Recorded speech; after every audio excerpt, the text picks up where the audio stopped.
Hello, my name is Carl Larson. I'm Executive Director and co-founder of Defense Tech for Ukraine.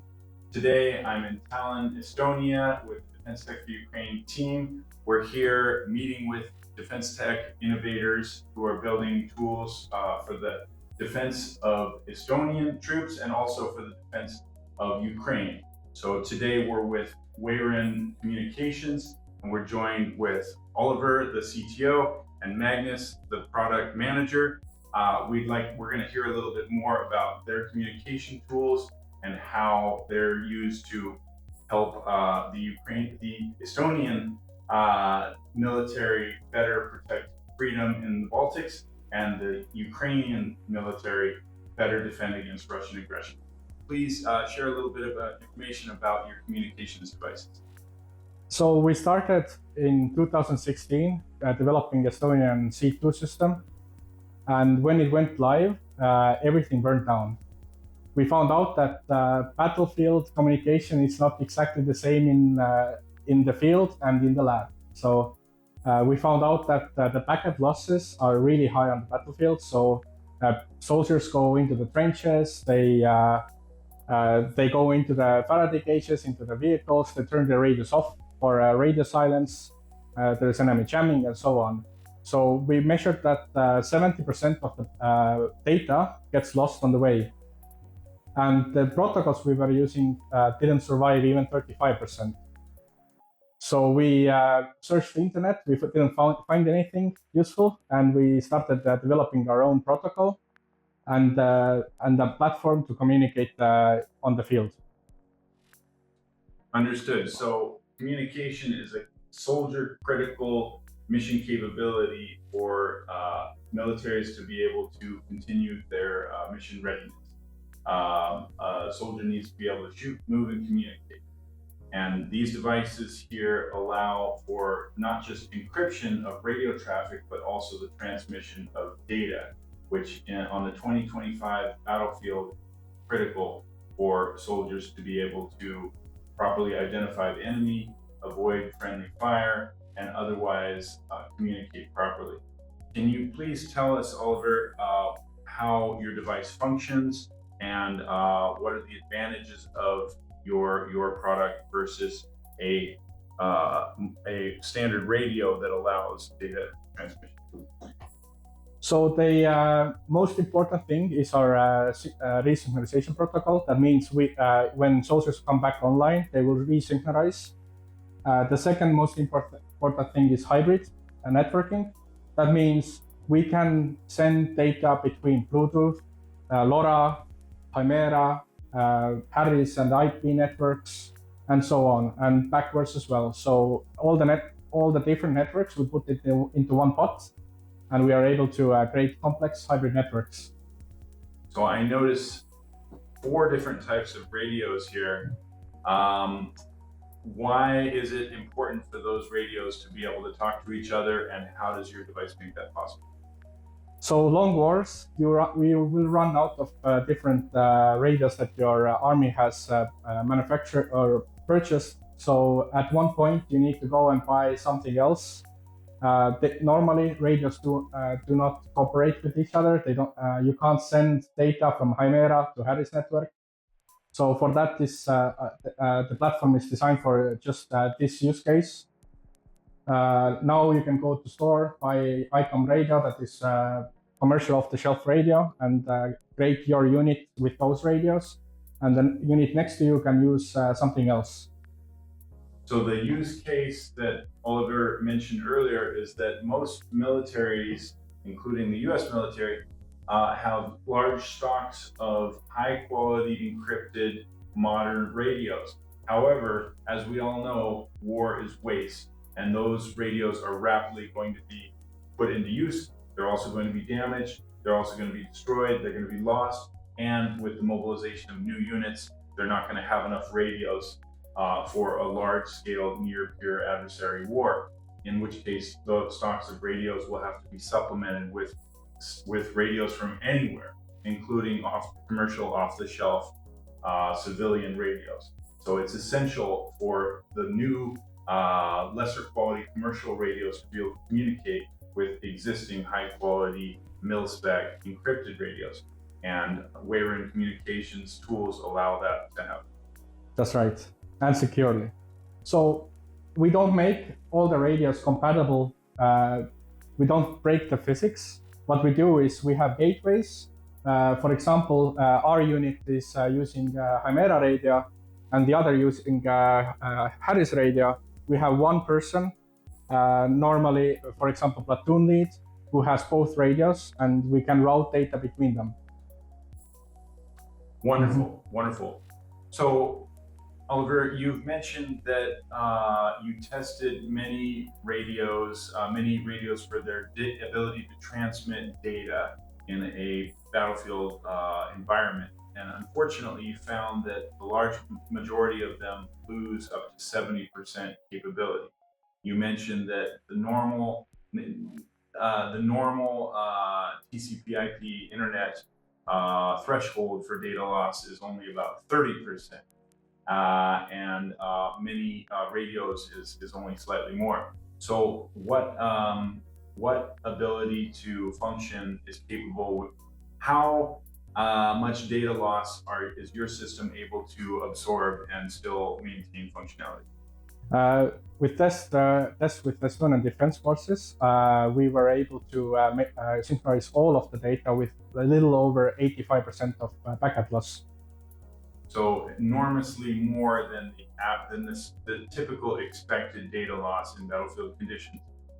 And so the use case for this communication system would be soldiers who are constantly passing in and out of connectivity. So, for example, getting in and out of cars, getting in and out of bunkers, getting in and out of trenches, going behind hills, going in and out of connectivity with their team members, their command elements, their fire support teams, and other essential units that they need to remain in communication.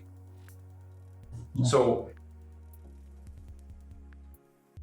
Oliver, can you explain to me why you saw the need to create a hardware solution to what would seem to me to be a software problem? Well, we went to we had our platform ready. We went to test with Estonian Defense League.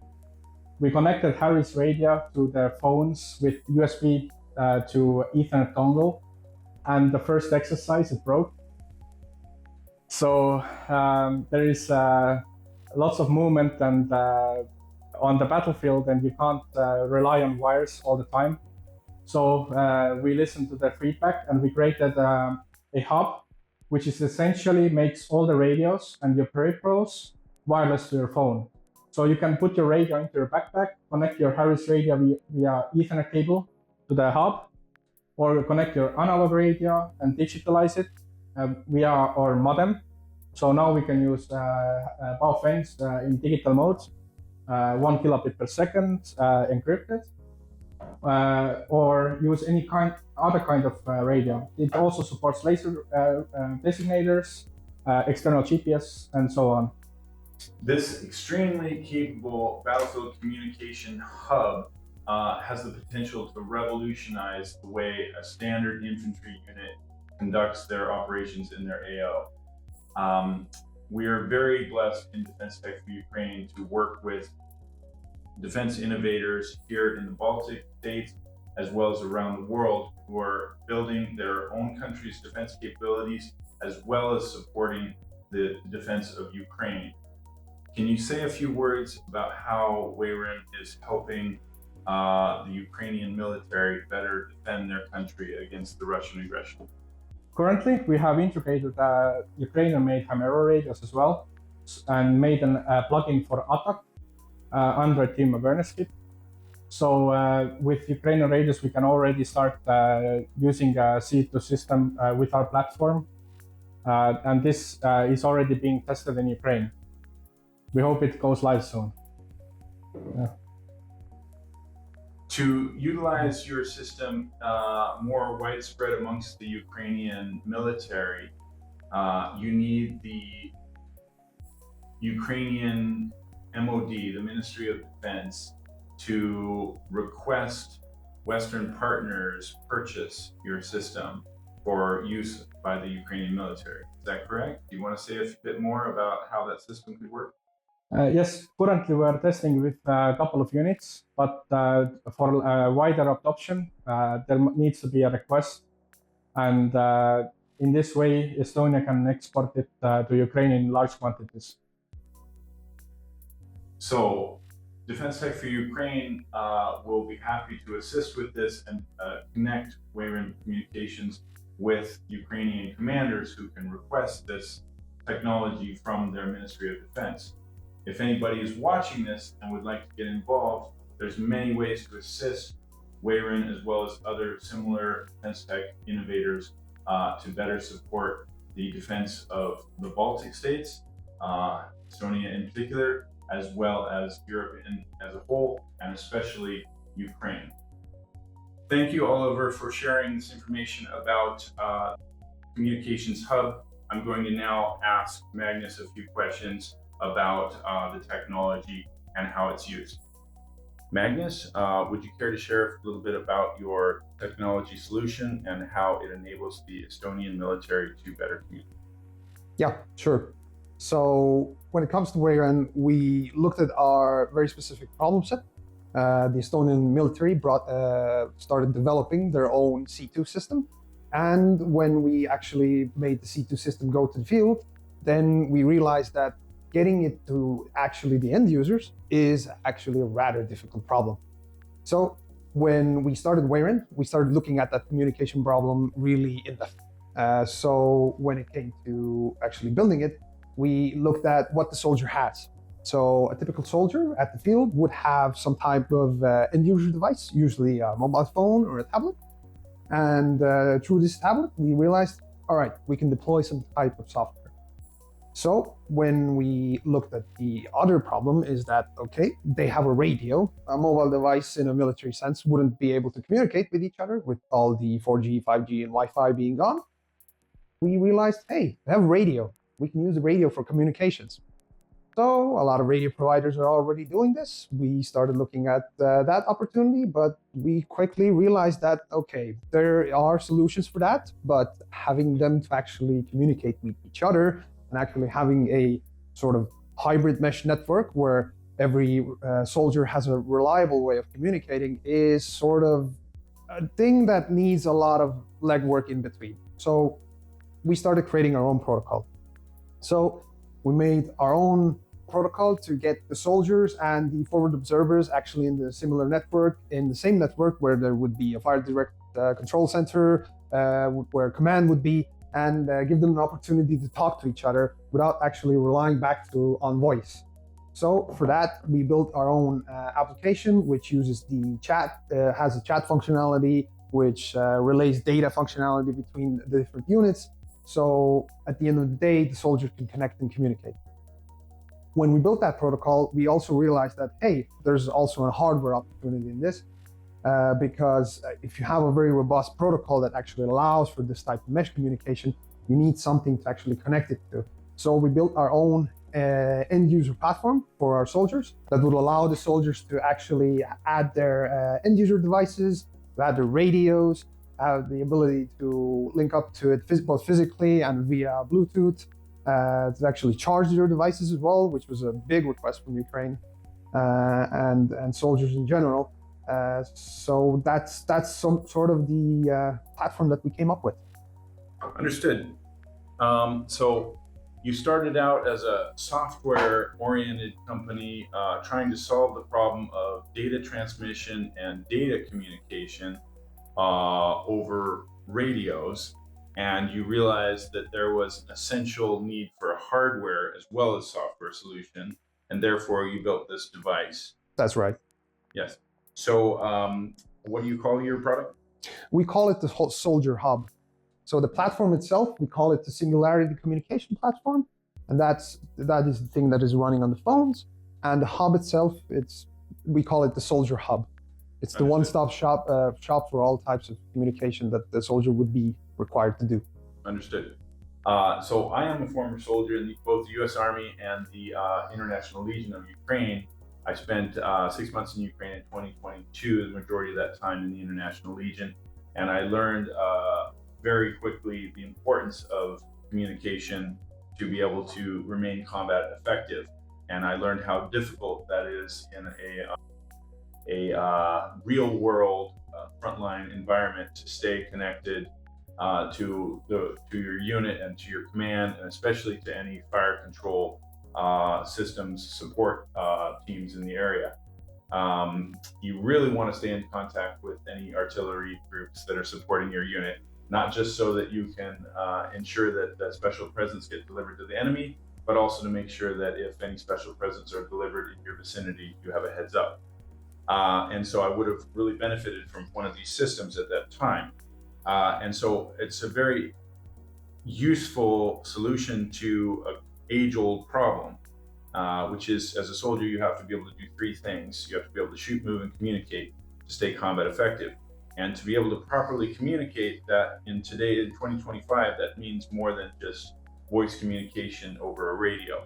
You need to be able to transmit data so that you can properly navigate, so that you can identify the location of your teammates as well as the enemy, and so that you can avoid friendly fire, and so that you can direct fire towards the enemy. And so what Wayren is doing is connecting phones and radios. And so there are already some radio solutions out there with data transmission capabilities, but they don't do what Wayren's products do, correct?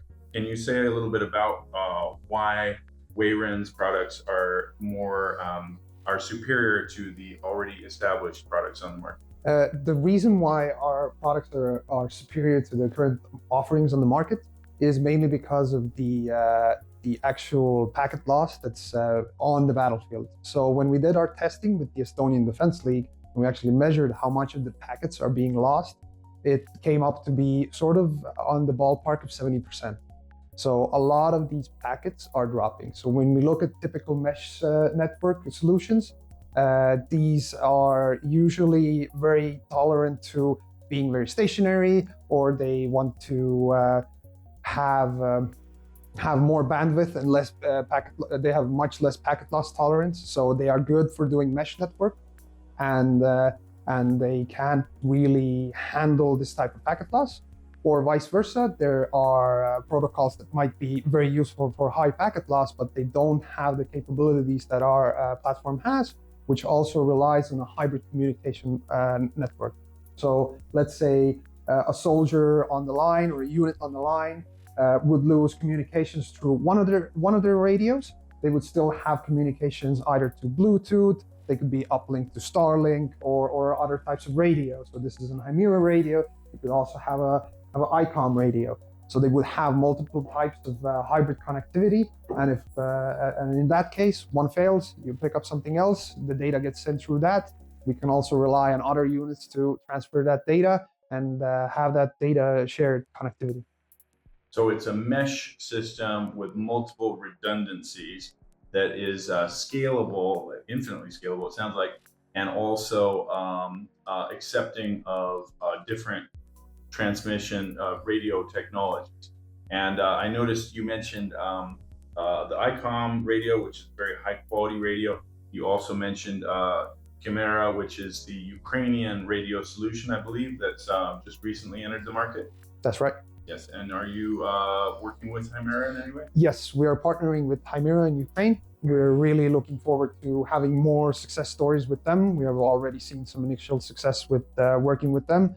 And there is some very interesting opportunities for us to see how our network actually withstands an actual battlefield environment rather than just the exercise environment here in Estonia. Interesting. Very interesting. Correct me if I'm wrong, but doesn't the Chimera radio already transmit data? Yes, it does transmit data. So why do I need a separate system? We have for why regular radio, let's say a Chimera or any other data supported radio, is because we have a resynchronization platform built into our platform as well. So if a soldier would be moving in and out of combat, if they were going radio dark, they were doing different maneuvers, they would be constantly dropping in and out connectivity, either willingly or due to the circumstances. And with us, the data would still get synchronized even if they would come back online, let's say a day or a certain time later. They can also configure if, hey, somebody came back a month later, maybe this information is no longer relevant for them, so they don't overburden the network as well. So it's highly configurable as well in that sense that you can have the data when you actually need it and reliably have it when you come back online. Understood. So better redundancy and reliability for data transmission, especially in low connectivity environments. And so I believe you said earlier the use case is the radio would stay obviously on the soldier's kit where he could use it most quickly and where it's going to have the best signal, typically clipped to his plate carrier. But the soldier hub would be in his backpack, either physically attached to his phone or connected to his phone via Bluetooth, correct? Yeah, that's correct. So for regular case, you would want to have less wires, so Bluetooth connectivity is preferred. But as I mentioned, this also operates as a battery bank, so you can charge your devices off of it for a couple of days till your operation is actually taking place. You have that extra battery to actually have that devices running. So as if a unit is running, let's say ATAC, which is very battery hungry, you actually have that power and you can run it reliably. But you could also just throw it in your backpack and you could use your own external battery pack to charge your phone and connect to it with Bluetooth. That's right. Because I know a lot of ATAC systems have a built-in battery backpack or battery connectivity, at least in the US Army. So good to know that it's multiple mission configurable as per the unit's needs. Good to know that the product has connectivity with high quality radios like Chimera and like the ICOM. Let's talk about less high quality radios, shall we? Let's. Because anyone who's worked with the Ukrainian military for long knows that it's not a NATO army. It's not supplied and equipped like a NATO army, and it's just the way it is. War is waste, and unfortunately, this war has been enormously destructive, both of human lives and of equipment. And so the Ukrainian MOD does what it can with what it has, and oftentimes what it has, for as far as radio communications, is simple, cheap Beofeng radios or Beofeng style radios. This is a good example of a Beofeng. I would say, not hundreds, but 800 of these radios in use during my time in Ukraine. I knew many units that used these unencrypted and would frankly speak to the enemy on them regularly. Now, by speak to, I mean they didn't have polite conversations with, but there was a large amount of eavesdropping, and they used code. Both sides used code phrases, of course, but still, it's frankly a terrifying proposition to know that the enemy can listen in on your communications at any time. It's horrendously destructive for morale. And in addition, obviously, a standard Beofeng cannot transmit data, so you're losing out on all the opportunities that would come from being able to transmit data. So there's two problems with your standard cheap Beofeng. So how does the Soldier Hub system interface with a cheap radio system, and what does it enable a soldier to use with your system? I'm glad you asked that, because for us, when it came to the Defense League as well, we went through a lot of testing. We realized that we will have, if our units would enter combat, we would have the exact same problem eventually. So we really prided ourselves, and we want these Baofengs to actually work with our protocol as well. So when it comes to interfacing with our protocol, we provide encryption on top of that, so units can actually have communication, not only just in the data, but also have encrypted communications between one another, so nobody would be actually able to listen to them. Wonderful. So you're solving both problems and really ramping up the combat effectiveness of the soldiers who would be equipped with a standard cheap radio. They can connect the data transmission and encryption system to keep their communications safe and to ramp up their communications potential to include data transmission so that they can easily share their team members' coordinates in a safe encrypted way, and also share any data on the enemy and any other information that needs to be shared to do their jobs. So Magnus, very interesting. And so this connects, the Baofeng connects just through a simple the microphone cable, just like the data transmission cable. And here we have an example of the actual circuit boards and how the cables connect. That's an open system. This is the closed system here. Do you have any future prototypes or future changes or future advancements to your technology plan that you can share? So when it comes to our future plans, we have an idea to actually implement talk groups inside of our protocol, which would allow to have different connectivity between Bluetooth, Chimera, and ICOM or even Baofeng, so they can all talk in one group together. Love it. So you're enabling inter-device connectivity, which is incredibly important. Anyone who's worked with the Ukrainian military knows that they've received supportive equipment from dozens of different countries and hundreds of different manufacturers, even within one category. And so the logistics, the supply, the procurement, the training, the TTPs, the procedures, it's so complicated. Making these different systems all work together is a critical task to ensure mission readiness amongst the Ukrainian military. Can you explain any ways that Wayren's product helps better ensure battlefield survivability of the soldiers who are using it? Yes, we have a very good example case with the Estonian Defense League. So previously, they would be attached to their fire direction center directly, who would be next to the weapons that would be firing, and only the fire direction center would be connected to the forward observer, who would be some distance away through a radio. So after they started using our system, they were actually able to disperse themselves between the terrain and different areas, and they would actually have distance between one another and be able to communicate and still be able to send accurate fire missions to each other and have the connectivity on the weapons themselves to actually see the fire missions rather than directly relay them through line of sight. So to paraphrase, one of the advantages of enabling a mesh system such as this is the dispersal of critical battlefield assets of fire teams, so that they are not bunched up in a vulnerable position. Instead, they can be dispersed and still receive fire orders from the fire direction center. Thank you.